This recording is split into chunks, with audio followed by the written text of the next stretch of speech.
گرامینا کی مرچ رگے باہر خوشبو اڑا اڑا کے۔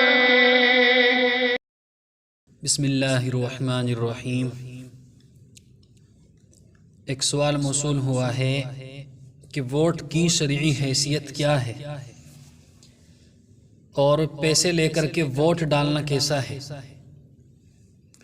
تو اگر اس کا تفصیلی جواب دیا جائے تو زیادہ بہتر ہے، تاکہ ووٹ کے تمام حقائق اور مقاصد سب کے سامنے آ سکیں۔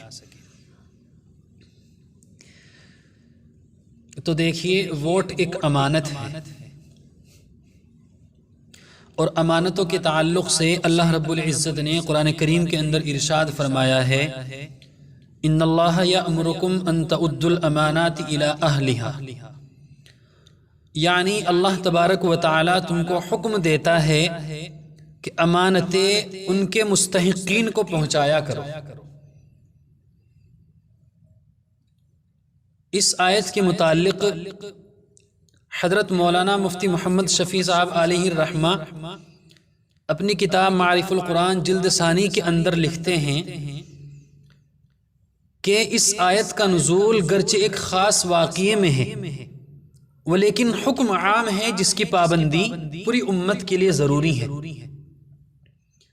اسی طرح ووٹ بھی ایک امانت ہے، اور اس امانت کا حق یہ ہے کہ جو اس کا صحیح مستحق ہو اس تک اس کو پہنچا دیا جائے، اور ووٹ کا صحیح استعمال اسلامی فریضہ ہے۔ اس لیے اس اسلامی ذمہ داری کو محض مفاد پرستی، مالی منفعت، دنیاوی لذت اور مقام و مرتبے کی بھینٹ چڑھانا قرآن و حدیث کی روح سے ناجائز ہے۔ اس لیے اس دینی فریضے اور اسلامی ذمہ داری کی ادائیگی میں غفلت و لاپرواہی اور سستی و کاہلی برتنا یا اس کو سیاسی ہار جیت کا سبب بنا لینا درست نہیں، بہت بڑی غلطی ہے، کیونکہ اس صورت میں اس کے بہت سے غلط اثرات نظر آ رہے ہیں، اور پہلے بھی آئے ہیں جو آپ سب کے سامنے موجود ہیں، ان کی وضاحت کی ضرورت نہیں۔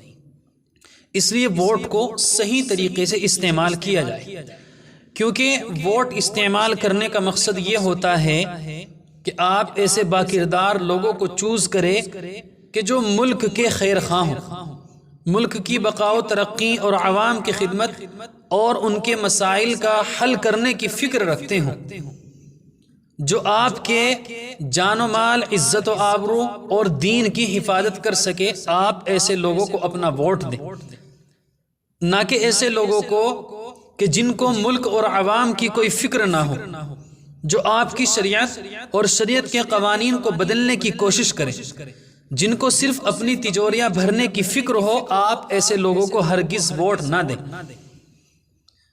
کیونکہ قرآن و سنت کی روح سے واضح ہے کہ جیسے کسی نیک اور قابل آدمی کو ووٹ دینا باعث اجر و ثواب ہے، ٹھیک اسی طرح کسی نااہل، ظالم، فاسق اور غلط آدمی کو ووٹ دینا گناہ عظیم ہے۔ اس لیے ہر شخص یہ سوچ سمجھ کر ووٹ دے کہ کہیں میرا ووٹ کسی غلط آدمی کو تو نہیں جا رہا ہے، کہیں اس ووٹ کی وجہ سے میں گناہ عظیم کا مرتکب تو نہیں ہو رہا ہوں۔ اور پھر یہ بھی یاد رکھے کہ قرآن و حدیث کی روح سے ووٹ کی 3 حیثیتیں ہیں۔ پہلی حیثیت ووٹ کی شہادت یعنی گواہی کی ہے۔ جس کو ووٹر ووٹ دیتا ہے، گویا اس کے بارے میں یہ گواہی دیتا ہے کہ یہ آدمی، یہ امیدوار اس کام کی قابلیت بھی رکھتا ہے اور دیانتدار بھی ہے۔ اگر وہ امیدوار واقعی ایسا ہے، پھر تو اس ووٹر کی گواہی قرآن و حدیث کے مطابق ہے، جو باعث ثواب ہے۔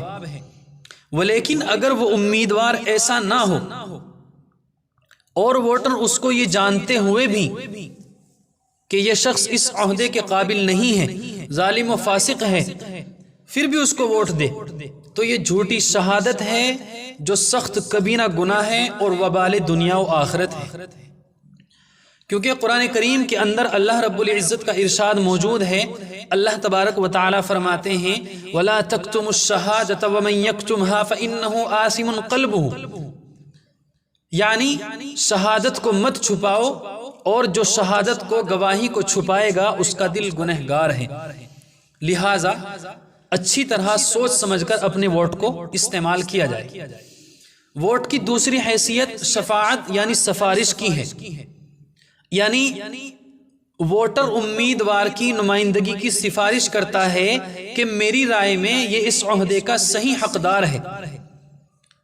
لہٰذا اگر اس ووٹر کی سفارش درست ہوئی اور وہ بندہ، وہ امیدوار واقعی ایسا ہوا تو اجر اور ثواب ملے گا، ولیکن اگر سفارش غلط ہوئی تو ووٹر کو بھی اس کا گناہ ملے گا، اس لیے کہ اس نے اس کو ووٹ دیا ہے. قرآن کریم کے اندر اللہ رب العزت کا ارشاد موجود ہے مَن يَشْفَعْ شَفَاعَةً حَسَنَةً يَكُنْ لَهُ نَصِيبٌ مِّنْهَا وَمَن يَشْفَعْ شَفَاعَةً سَيِّئَةً يَكُنْ لَهُ كِفْلٌ مِّنْهَا.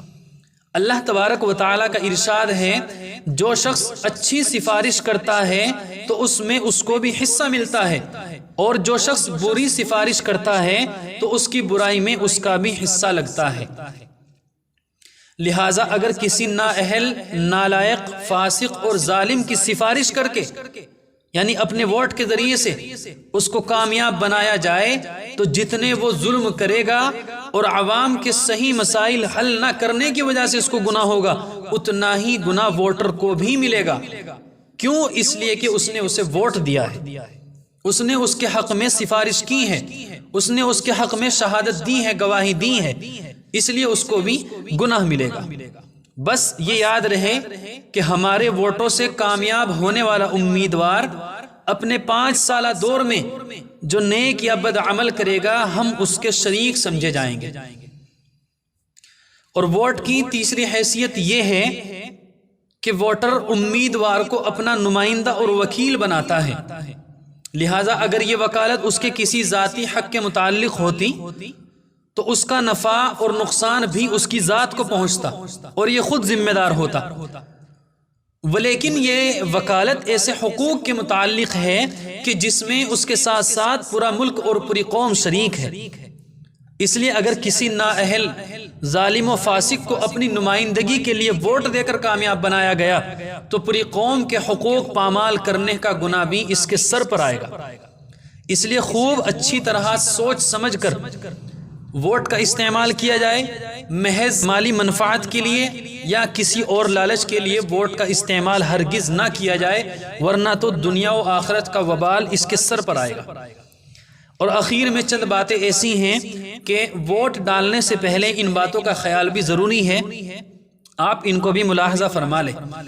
پہلی بات یہ ہے کہ آپ کے ووٹ اور شہادت کے ذریعے جو نمائندہ کسی اسمبلی میں پہنچے گا اور وہ اس سلسلے میں جتنے بھی اچھے یا برے اقدامات کرے گا ان کی ذمہ داری آپ پر عائد ہوگی. آپ بھی اس کے ثواب یا عذاب میں برابر کے شریک ہوں گے کہ آپ نے اس کو ووٹ دیا ہے. دوسری بات یہ ہے کہ ووٹ ڈالنے میں احتیاط سے کام لے، یعنی غلط جگہ مہر نہ لگے ورنہ ووٹ ضائع ہو جائے گا، جو کہ بہت بڑا نقصان ہے. تیسری بات یہ ہے کہ آپس میں مشورہ کر کے اور خاص طور پر اپنے علاقے میں یا اپنے محلے کے اندر جو پڑھے لکھے یا اچھی سمجھ رکھنے والے لوگ ہوں ان سے مشورہ کر کے پھر ووٹ ڈالا جائے. محض اپنے تعلقات یا غیر شرعی دباؤ سے متاثر ہو کر ہرگز ووٹ نہ دیا جائے. چوتھی بات یہ ہے کہ جس امیدوار سے نقصان پہنچنے کا غالب گمان ہو اس کو ہرگز ووٹ نہ دیا جائے. اور پانچویں بات یہ ہے کہ اگر تمام امیدوار ایک جیسے ہوں تو پھر جس سے زیادہ فائدے کی امید اور کم نقصان کا اندیشہ ہو اس کو ووٹ دیا جائے. اور چھٹی اور آخر بات یہ ہے کہ روپیہ یا کوئی مال لے کر کسی کو ووٹ نہ دیں، کیونکہ یہ بدترین رشوت اور حرام فعل کے ساتھ ساتھ چند ٹکوں کی خاطر ملک اور اسلام سے بغاوت ہے. دوسروں کی دنیا سنوارنے کے لیے اپنا دین قربان کر دینا، خواہ کتنے ہی مال و دولت کے بدلے ہوں، کوئی عقل مندی نہیں ہو سکتی. رسول پاک صلی اللہ علیہ وسلم کا ارشاد ہے، آپ فرماتے ہیں کہ وہ شخص سب سے زیادہ نقصان میں ہے کہ جو دوسروں کی دنیا کے لیے اپنا دین قربان کر دے۔ اس لیے ان تمام باتوں کو ذہن میں رکھتے ہوئے اور ان تمام باتوں کا خیال رکھتے ہوئے ووٹ کا استعمال کیا جائے۔ واللہ سبحانہ وتعالی اعلم وعلمہ اتم واحکم، والسلام علیکم ورحمۃ اللہ۔